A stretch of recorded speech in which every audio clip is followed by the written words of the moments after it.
Assalamu alaikum and peace be unto all of you. Here today I just wanted to share with you briefly my story as to how and why I converted to Islam. So I'll just get started. So growing up I actually was raised in a very devout Catholic household. Without fail, my parents used to bring us to church every single Sunday. We used to practice all of the holidays and celebrate all the holidays in the religious sense. My parents would fast on Fridays. I actually went to Catholic school my entire life, so definitely very well versed in the Catholic faith. But the one thing I will say is, even just growing up, I did know a lot about the faith, but I was never really brought to think about why I was particularly doing things, or you wouldn't really think very deeply into theology particularly. And it was after the fact, when I finished high school and I started going to post-secondary education, like college, university, that was when I finally actually started thinking a little bit about my faith. Maybe it was the rebellious sense in all of us when we finally become somewhat independent and we want to be our own person, but definitely it was a little bit more than that. I remember, just going to school after the fact, and it was the first time in my life I was actually intermingling with people that were not of the same faith group with me, just because, going to a Catholic school, all my friends were Catholic. I was a good girl. I never really went out a ton, so I can't say that I really had a lot of friends outside of my faith group. But when I actually went to college, university, I actually for the first time interacted and met, Muslims as an example, and it kind of made me think about my faith in a greater sense. Like, I remember, just going to church and thinking, for the first time in my life, like, we're not supposed to be worshiping idols, so why do we even have, like, statues inside the church that people are praying towards? Or if we're supposed to be praying to the one God, like, why are we praying to the Virgin Mary, or why are we praying to other people and saints when, God is the creator of all things and God is the Almighty? In that sense, like, I just kind of raised a lot of questions, or started thinking simply about, Trinitarian issues, and the fact that if Jesus was praying, who was he praying to if he is God? Or why would he be in need particularly? Like, a lot of these things, no matter who I would talk to, wouldn't really have a great resolution. Just to name a couple of other things, like, if God is eternal, then how could God die? Like, I really just couldn't wrap my head around a lot of these issues, and the more research I did, the more I realized that a lot of these theological issues came after the fact, and the pure Christianity was actually Unitarian. But it was the later kind of additions that changed the faith to make it what we know it as today, particularly, meaning kind of more of a Pauline Christianity. But I won't get into that. So generally, at that point, that was kind of when I was questioning a little bit more. But I really didn't have much of a solution. I just had questions. I started kind of looking into agnosticism, just because I figured, if Christianity is wrong and, all of these other religions are quote-unquote polytheistic, and I can't really accept that. They're either polytheistic or they're not particularly religions. They're more kind of like ways of thinking and whatnot. I don't really want to be involved with any of these, and I never really found a good monotheistic solution, but at the same time I wasn't really looking much into religion.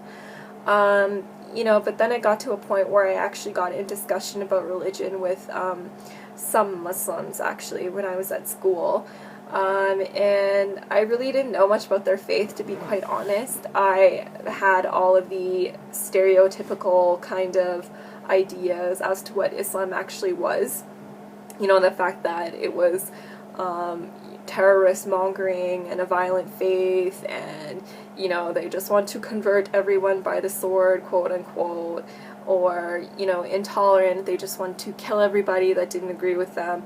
You know, very, very shallow kind of ideas as to what this faith was. But the more I kind of started asking questions about it, the more I was kind of finding myself strangely attracted to this religion, basically because of the fact that they believed in the existence of the one God. They believed in God's oneness. They believed in God's eternity, everlastingness, you know, but without all of the mental confusion. It was just, you know, basically belief was broken down into the fundamentals, and it was something that everyone would be able to digest without actually having to do any mental gymnastics. So long story short, I started looking a little bit further into Islam, not really wanting to particularly accept it as my religion, but still attracted to it nonetheless. I started taking a religious studies course where I actually was able to look at Islam from an unbiased, kind of scholarly perspective, and again, I found myself kind of being attracted to it because of its, you know, rationality. And the fact that Islam could meet kind of belief in science halfway. It was rational, sorry, but it had proof at the same time. It wasn't just asking you to believe without any questioning or proof whatsoever. So again, looking into the Quran, I found the exact same thing. You know, Allah would command His servants to question or think about things or ponder about things, and that was something that I definitely wasn't used to previously with the Bible, and something that was very attractive for me. Actually pondering and meditating about my religion, you know, it kind of gave me some kind of peace in my heart that I was really, again, becoming very attracted to, but again, I wouldn't accept Islam as my religion until I was entirely sure about it.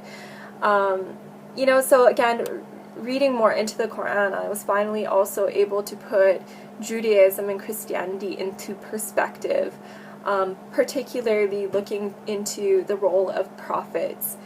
Jesus is seen in Islam as a prophet and not being divine. And again, if you look at the Bible from a Quranic perspective, you'll see again all of these proofs in the Bible. The fact that Jesus, peace be upon him, attests to the oneness of God, and never anywhere in the Bible does he ever claim divinity,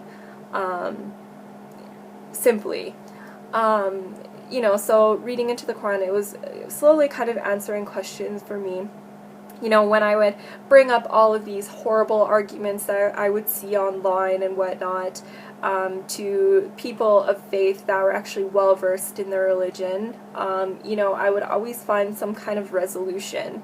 Whenever I had a question about Islam, I always thought that it would kind of be a breaking point, and this would be the reason why I can't particularly believe in this faith, but it always ended up being to the contrary. And you know, along my journey, I was probably looking into Islam for maybe about, I would say, 2 years or so, and it was continuously the same thing, where it was working for my benefit and not on the contrary. And basically, whenever I would see all of these negative comments online or get all these negative comments from people, or even myself argue with people, it would just bring me to gather more knowledge about the religion, and actually got me to a point where I was very comfortable accepting Islam for what it was, but I still didn't make that final step of affirming my faith.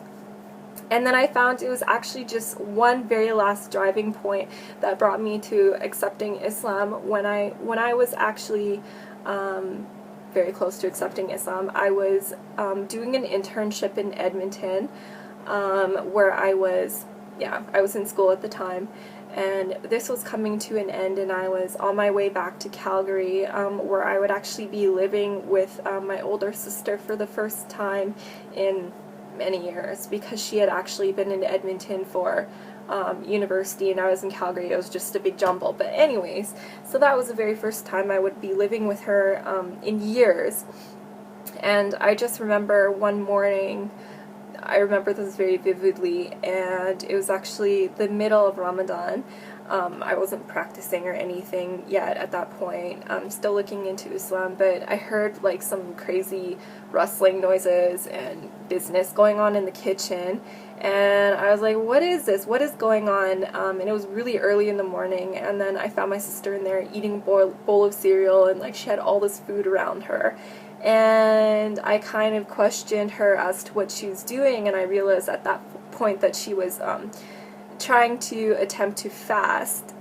So everything kind of came together at once, and I realized that at the same time when I was looking into Islam, my sister was also, even though we were separately living in completely different cities and didn't talk about religion whatsoever, we were actually going through the exact same thing. So that kind of brought me to a point where I was feeling a little bit more comfortable in my decision, to potentially accept Islam. And my sister and I, we ended up actually going to a lot of religious lectures and lessons together, and kind of furthering our knowledge together and searching together. And we got to a point a few months later where we actually ended up attesting and affirming our faith in Islam together and saying our Shahada, Alhamdulillah. And since then, it's been about 4 years. So I've, since then, my life has changed dramatically for the better. Finally, as a person, I feel so whole. Before Islam, I would go to bed at night and I would honestly not be able to sleep because I felt like I was purposeless. And I felt like, extreme fear of, what was going to happen to me. Am I just like this lump of flesh and I'm just going to die and rot in the ground? Like, I just really felt unfulfilled, and I felt like there was no purpose for me.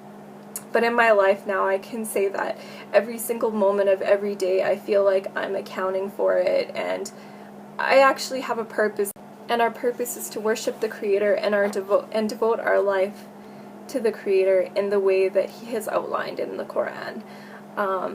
Very, very simply speaking. But anyways, so that's my story. I'm going to keep it short and leave it at that, but inshallah, I hope any of you out there perhaps benefited from this story, and I hope to be of service to anybody, with any questions about Islam whatsoever.